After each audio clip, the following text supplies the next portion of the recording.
কিরে আরাম হইল কা? আমার মনের ভুল মনে হয়। আল্লাহ, আমি মসজিদে ঢুকতে পারছি না কা? হ্যাঁ, আরাম হচ্ছে কা? কারেন্ট মারেন দিয়া নাকি এখানে? আর একবার চেষ্টা করে দিনি।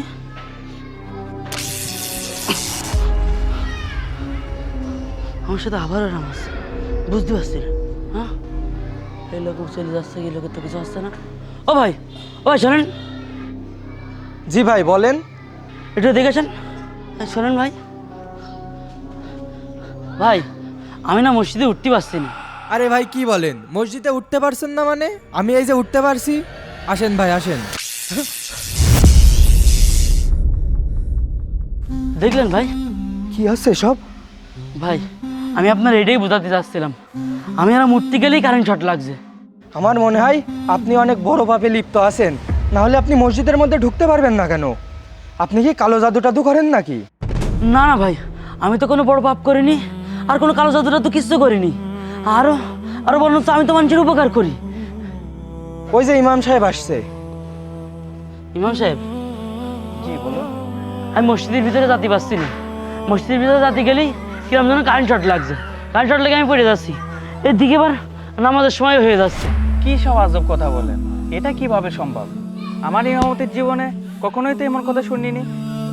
কই আমার সাথে আসুন তো দেখি।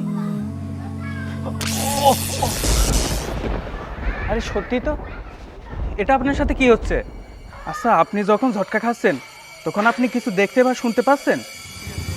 না তো ইমাম সাহেব। আরেকবার ভালো করে চেষ্টা করে দেখেন তো। আচ্ছা দেখছি। তুই পাপী, তুই সুদখোর, বেরিয়ে যা তোর এই পবিত্র জায়গা থেকে।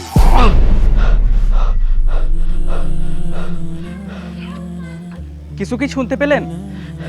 এইবার আমি বুঝতে পেরেছি ইমাম সাহেব, আমার সাথে কেন এমন হচ্ছে। কেন?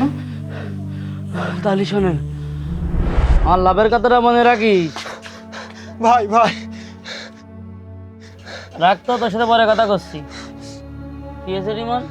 আমার মা খুব অসুস্থ, আমার মার অপারেশনের জন্য 1 লাখ টাকা লাগবে ভাই।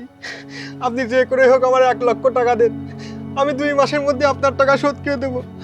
বিপদে পড়লেই তো মানুষ আমার কাছে আসে, আর আল্লাহ তোকে আর বিপদ দিয়েছ বলেই তো আমি একটু ব্যবসা বাণিজ্য করে খাতে পারি। কয় টাকা লাগবে? 1 লাখ? জি ভাই। এই নে 1 লাখ টাকা। শোন, এই 1 লাখ টাকায় কিন্তু আমার 2 মাসে 20,000 টাকা দেওয়া লাগবে। ভাই এটা তো সুদ হয়ে যায়, আমি গরিব মানুষ, এত টাকা দেবো কি করে? শোনো, তোমার ভালো লাগলে আমার কাছে টাকা নাও, না লাগলে তুমি নিও না, এটাই আমার ব্যবসা। আচ্ছা ভাই দেন, আমি 2 মাসের মধ্যে আপনার টাকা শোধ করে দিবান। এই তো এবার লাইনে এসো, এই নাও। আর শোন, 2 মাস পার হলে কিন্তু আমার সুদের টাকা ডবল দেওয়া লাগবে। আচ্ছা ঠিক আছে ভাই, আমি 2 মাসের মধ্যে আপনার টাকা শোধ করে দিবানে। মনে রাখিস। যা। ও আচ্ছা, আপনি তাহলে সুদের ব্যবসা করেন? এটা তো অনেক বড় কবিরা গুনাহ, আর এই জন্যই আপনি মসজিদে ঢুকতে পাচ্ছেন না। আপনার তো দেখে অনেক ভালো মানুষই মনে হচ্ছে, আপনি সুদ খান? আপনার সাথে এমনটাই হওয়া উচিত। এভাবে কথা বলেন না আপনি। ভাইজান, আপনি খাস নিয়েতে অন্তরের অন্তরস্থল থেকে আল্লাহ তাআলার কাছে ক্ষমা চান, আল্লাহ তাআলা নিশ্চয়ই আপনাকে ক্ষমা করে দিবে। তারপর আপনি বিসমিল্লাহ বলে মসজিদে ঢোকার চেষ্টা করেন।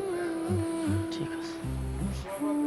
এ আল্লাহ, তুমি আমার মাফ করে দাও আল্লাহ। আল্লাহ, এই সুদের ব্যবসা আর কোনোদিন করবো না আল্লাহ। আল্লাহ, আমি বুঝতে পারছি আমি কত বড় গুনাহগার আল্লাহ। আল্লাহ, তুমি আমার মাফ করে দাও আল্লাহ। আল্লাহ, তোমার ঘর মসজিদে ঢোকার তৌফিক আমার দাও আল্লাহ। মাফ করে দাও আল্লাহ, মাফ করে দাও। আমিন।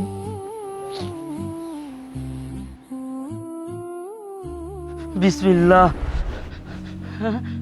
আলহামদুলিল্লাহ, এই তো আপনি প্রবেশ করেছেন। চলুন, আমাদের সময় কিছুক্ষণ